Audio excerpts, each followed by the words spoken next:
नमस्कार, स्वागत आहे तुमचे माय रेसिपीज मराठी या आपल्या यूट्यूब चॅनलवर। आज मी थोडीशी वेगळ्या पद्धतीने ओल्या नारळाची चटणी बनवणार आहे। या पद्धतीने बनवलेली ओल्या नारळाची चटणी आपण भाकरीसोबत, चपातीसोबत खाऊ शकतो, जेवताना तोंडी लावू शकतो, अगदी भन्नाट लागते। त्यासाठी इथे मी 1 वाटी ओल्या नारळाचे अगदी बारीक काप करून घेतले आहेत, ते मिक्सरच्या भांड्यात घातले आहेत।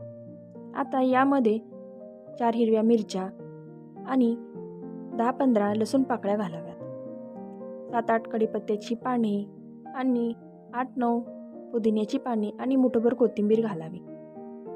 आता यामध्ये 1 चमचा जिरे घालावेत, चवीनुसार मीठ घालावे आणि मिक्सरमधून अगदी बारीक वाटून घ्यावे।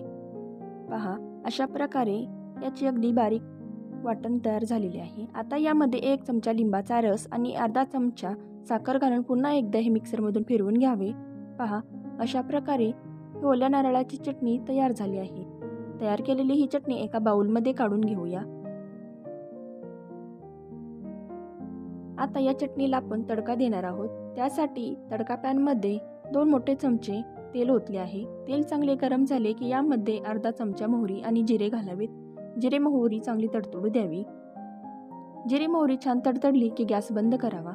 आता यामध्ये अर्धा चमचा उडदाची डाळ घालावी, 10-12 कढीपत्त्याची पाने अगदी बारीक कापून घालावीत आणि यामध्ये 2 लाल सुक्या मिरच्या घालून चमच्याने व्यवस्थित असे हलवून घ्यावे। तयार केलेला हा तडका चटणीवर ओतावा आणि चमच्याने व्यवस्थित मिक्स करून घ्यावे।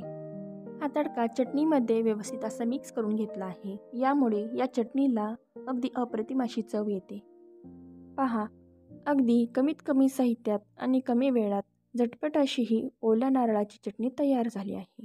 ही चटणी भाकरी, चपातीसोबत खायला खूपच छान लागते। नक्की करून पहा। धन्यवाद।